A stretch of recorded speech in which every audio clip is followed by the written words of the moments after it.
Today I want to talk to you guys about the article I read called Broke Containers Will Not Fix Your Broken Culture by Bridget Clermont. So as you graduate college, you're going to want to get an entry-level job and then move up. And the way to do that is through communication, and it's how you implement your flow of communication and your rules of communication. And this article goes over 5 different rules to go by. The first one being is technology is not a panacea.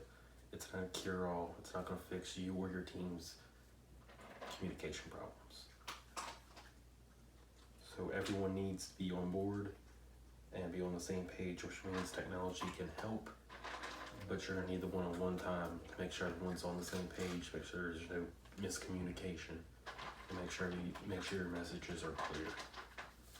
The second being good team interactions build because you cannot buy. Communications need to be clear, concise, and consistent with no loopholes. It needs to be very simple as well. That way everyone understands it and it goes through clearly. So according to Conway's law, named after Mel Conway, Mel Conway's law states that any organization that designs a system will produce a system where structure is a copy of the company's organization strategy. So a few years back, Microsoft released the Surface RT and it was a disaster. They had a Surface Pro thing alongside that, and you go back and do your research, the communication interactions between the teams were bad, and the Surface RT failed and had a write-off of millions of dollars. Now they're overtaking Apple in company evaluations and how much they're worth in the stock market. And it's because their communication got better and it's not all over the place. So the third rule they talk about is tech like solvent thing is made of people. So according to Andrew Staffer, 90% of technology is tribalism and fashion. Tools are of great importance, but people are more important. They're an important part of any human designed computer system, complex system, sorry. So if a human designs a system or a product or anything, a human needs to be involved.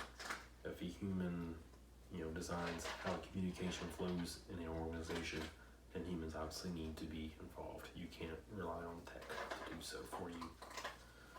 So the fourth rule is good fences make good neighbors. So boundaries and abstractions give needed structure. According to Eric Brewer's CAP theorem, you can pick 2 of consistency, availability, and partition tolerance because of physics and math. And he gave the example of if you have 5 different managers in different time zones and you need to make a decision. What works at 1 p.m. in China will not work at the same time in the United States or in India, perhaps, or Brazil. It won't work because some people are going to be up, some people will not be up. It can't work because of math and physics. So empowering is good. How you deal with the tension that rise from when you have people who are allowed to tell people what to do and how to do it. How they take that always arise, and the boundaries and the fences will help deal with that. So the 5th and final rule it talks about is avoiding sadness as a service. It's worth considering the why and how of your behaviors and not just the what. If legacy was not important, then you could just turn it off right now. But that's where your customers and your money lives. Sometimes that means glorifying your product without lying, making something that's so simple and make it seem like something grand. An example of that would be Ralph Lauren polos. They put their logo on a polo and they sell it for $90 versus another company puts their logo on a polo and sells it for $30.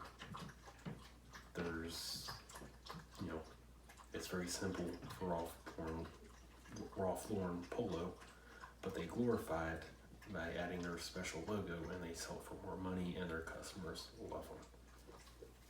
So in conclusion, tools or tech and communication is necessary but not sufficient.